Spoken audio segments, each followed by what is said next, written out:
Zeimanu ziwe mumadzuyo ndiyo nguva yangu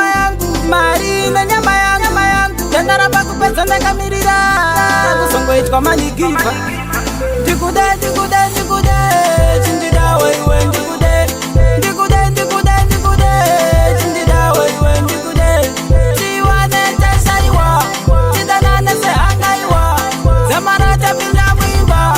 yakakomberedzwa nemaruva tikafunga zvatakatirana nguva yareba tichitamirana apa tanga tatosanyirana pawenditsvaga pese wendiwana ukandipa mukana ndichakupa matwinzi vese ndangoda vangove makwinzi I'll try by all means kushanda kuti ramangwana redu rite easy ndikude chindidawe iwe ndikude chindidawe iwe ndikude chiwane chashaiwa chidanane sehangaiwa zamara chapinda mwimba yakakomberedzwa nemaruva kana ndikangokubatikidza nemumwe mukomana woziva kuti wapidza kuti undide handimbo kumanikidza inga zvese ndinokurakidza ndiyo nguva yangu mari nenyama yangu yandaramba kupedza ndakamirira kuzongoitwa manigiva